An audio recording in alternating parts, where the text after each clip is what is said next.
Hello everyone, welcome to विश्वास classes. हम लोग डिस्क्रिप्टिव आंसर राइटिंग कर रहे हैं आरबीआई ग्रेड बी 2026 के लिए। डेली हम लोग ईएसआई का, फाइनेंस का, मैनेजमेंट का, इंग्लिश का एक एक क्वेश्चन करते हैं। दिन के 4 वीडियोस आते हैं, आप लोगों को पता ही है।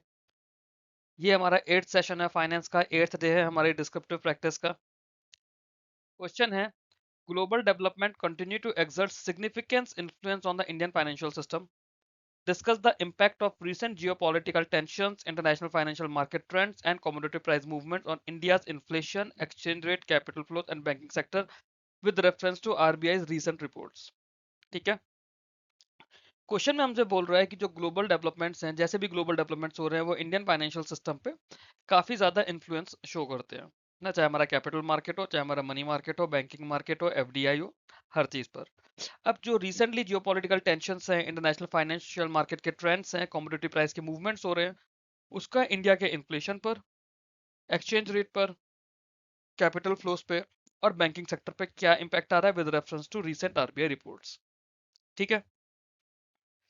सबसे पहले हम समझने की कोशिश करते हैं। इसके अंदर हम लोग बताएंगे कि कैसे इंडिया का इंक्रीजिंग इंटीग्रेशन हो रहा है विद ग्लोबल फाइनेंशियल मार्केट्स, और उसको रेफरेंस करेंगे from the relevant section of recent RBI reports. ठीक है।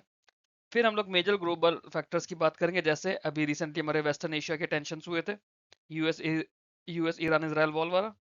उसके अलावा वॉलेटिलिटी है हमारी इंटरनेशनल कमोडिटी प्राइस में, स्पेशली ऑयल में, और पॉलिसी शिफ्ट हो रहा है टुवर्ड्स एडवांस इकोनॉमीज। फिर इसका मैक्रो वेरिएबल्स पे क्या इंपैक्ट आ रहा है, जैसे हमारे डोमेस्टिक इन्फ्लेशन पे क्या इंपैक्ट आ रहा है, रूपी एक्सचेंज वॉलेटिलिटी पर क्या इंपैक्ट आ रहा है, और फ्लक्चुएशंस क्या हो रहा है कैपिटल इनफ्लोज में। तो आप ये देखिए, हमने एक क्वेश्चन के अंदर पूरी ग्लोबल डेवलपमेंट्स का इंपैक्ट इंडियन इकोनॉमी पे हमने वो शो करने की कोशिश करी है। जब इंडियन इकोनॉमी पे इंपैक्ट बात कर रहे हैं, एक तो है कि डायरेक्टली इंडियन इकोनॉमी पे इंपैक्ट मान लिया हमने। क्वेश्चन में हमने इंडियन इकोनॉमी डायरेक्ट ना पूछ के उसको सब पार्ट कर दिया कि डोमेस्टिक इन्फ्लेशन पे क्या इंपैक्ट है, रूपी एक्सचेंज रेट वॉलेटिलिटी पे क्या इंपैक्ट है, कैपिटल इनफ्लोज का क्या है। फिर बैंकिंग सेक्टर को हम अलग से बात करेंगे एक स्टेप में, कि जैसे हमारे फॉरेक्स रिस्क है या ट्रेड फाइनेंस के इश्यूज हैं, एसेट क्वालिटी के इश्यूज हैं, ओवरऑल बैंकिंग ऑपरेशंस पे किस तरह का इफेक्ट आ रहा है। फिर इसके रेस्पेक्ट में आरबीआई ने क्या मेजर्स लिए। आरबीआई फॉरेक्स रिजर्व को मेंटेन कर रहा है, मॉनेटरी पॉलिसी को कैलिब्रेट कर रहा है, या लिक्विडिटी सपोर्ट टूल्स को यूज कर रहा है। व्हाट आरबीआई इज डूइंग ना। फिर इसके बाद वो बता रहा है कि आरबीआई क्या कर रहा है। फिर हम अपना वे फॉरवर्ड और कंक्लूजन देंगे। वे फॉरवर्ड में हम बताएंगे कि हमें एक्सपोर्ट डाइवर्सिफाई करना है, ये तो हम लोग समझ ही रहे हैं ना, कि हमें अपनी इंपोर्ट की डिपेंडेंस कम करनी है, अपना डोमेस्टिक प्रोडक्शन बढ़ाना है और एक्सपोर्ट बढ़ाना है, तभी तो रुपी हमारा स्ट्रांग होगा। हैजिंग मैकेनिज्म्स, हैजिंग की हमने बात भी की थी जब फाइनेंस का स्टैटिक पढ़ रहे थे, कि अपने रिस्क को हम लोग कवर करते हैं डाइवर्सिफाई पोर्टफोलियो से। बिल्डिंग स्ट्रॉन्गर डोमेस्टिक बफर्स, जैसे हमने पीसीए वाले वीडियो के अंदर भी देखा था, आरबीआई ने बफर्स बनाए हुए हैं, है ना, कैपिटल बफर्स है, कैपिटल कंजर्वेशन बफर्स। ये हमारा वे फॉरवर्ड हो जाएगा। और उसके बाद हम बताएंगे कि इंडिया जो है रेजिलियंस डेमोन्स्ट्रेट कर रहा है, but vigilance against global headwinds हमें जरूरी है। ठीक है। स्टेप समझ आए, आंसर की तरफ चलते हैं। The global developments continue to exert significant influence on the Indian financial system. India's increasing integration with the global financial markets through trade, capital flows, foreign investment, and technology has made the domestic economy more sensitive to external shocks.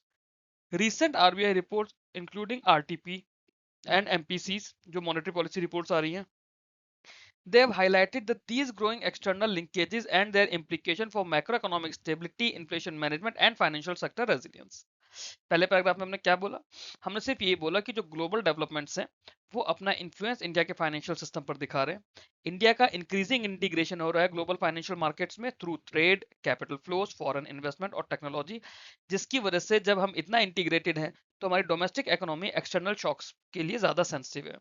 RBI की recent reports भी आई हैं, चाहे RTP की बात करें या monetary policy की जो रिपोर्ट्स आती हैं, उन्होंने भी यही बताया है कि ये जो ग्रोइंग एक्सटर्नल लिंकेजेस हैं और उनका जो इम्प्लीकेशन है हमारी मैक्रो इकोनॉमिक स्टेबिलिटी पर, इन्फ्लेशन मैनेजमेंट पर और फाइनेंशियल सेक्टर रेजिलियंस पर। मेजर ग्लोबल फैक्टर्स की बात करें which are currently affecting India's, it includes prolong geopolitical tension in West Asia, high volatility in international commodity prices, policy shifts in advance economies. तो advance economies की हम जब बात करते हैं, प्राइमरली यूएस की, यूके की, फ्रांस की, वहाँ पे अलग अलग तरह से पॉलिसी शिफ्ट हो रहा है, वो इंडिया के बिजनेस को, इंडिया के ट्रेड को, इंडिया के कैपिटल इनफ्लोज को अफेक्ट करता है।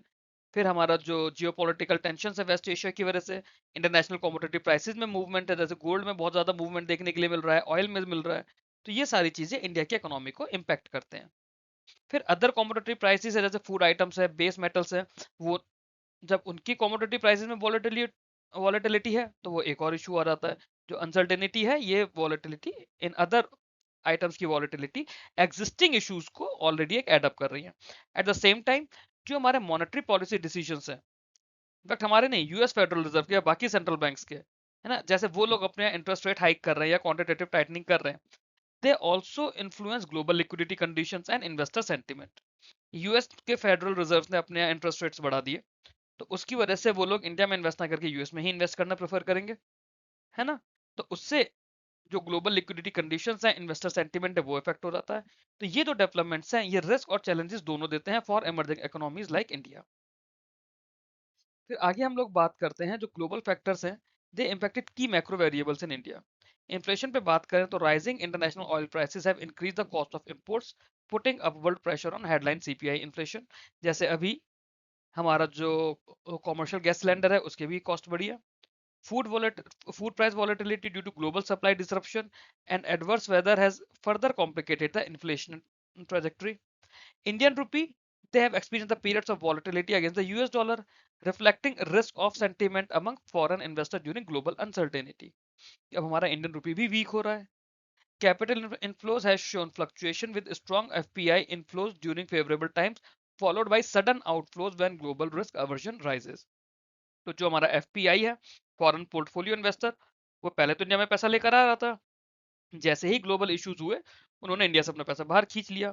ये एफपीआई का ड्रॉबैक भी होता है कि आउटफ्लो भी अचानक से हो जाता है।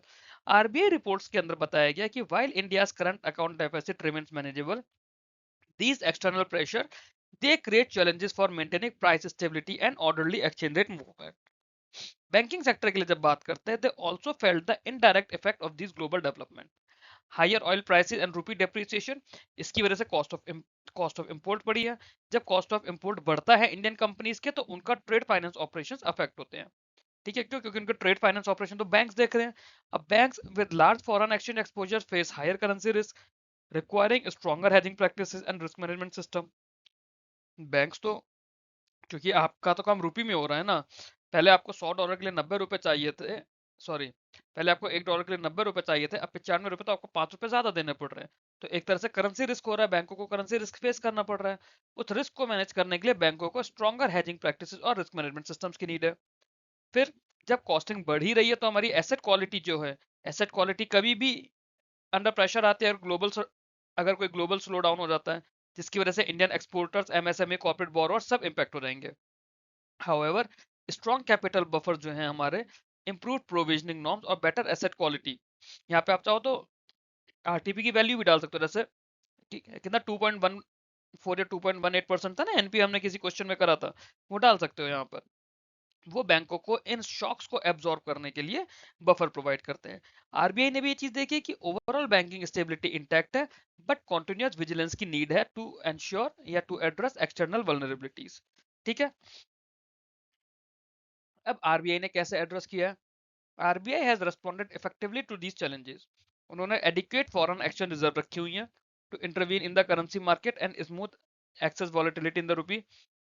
मॉनेटरी पॉलिसी जो है, they have been calibrated carefully through monetary policy committee with repo rate held steady to balance growth and inflation risk. Liquidity support tools हम लोग यूज करते हैं, चाहे वेरिएबल रेपो रेट हो, रिवर्स रेपो रेट हो, open market operation हो, time and time ये operation use किए जाते हैं ताकि मार्केट में एडिक्वेट लिक्विडिटी बनी रहे। RBI also strengthen macro-prudential supervision, encourage bank to improve their risk management frameworks for global exposure, issued guidelines on stress testing for external shocks. ये सब चीजें RBI ने भी करी हैं। वे फॉरवर्ड में हम लोग बात करते हैं कि India needs to focus on export diversification to reduce dependence on few markets and commodities. Banks and corporate, they should adopt better hedging mechanism to manage currency and commodity price के risk, building stronger domestic buffer through supply side reforms in agriculture, energy and logistics sector. It will help in reduction of vulnerability to global shocks. Greater coordination रहेगा monetary, physical और external sector policies में, तो हमारा response भी ज्यादा effective रहेगा। Conclusion की अगर बात करें, तो जो हमारे ग्लोबल डेवलपमेंट है, such as west Asia tensions, commodity price movements और international financial trends, they continue to significantly influence India's inflation, exchange rate, capital flows and banking sector. RBI recent reports acknowledge these challenges while highlighting India's improved resilience compared to the past.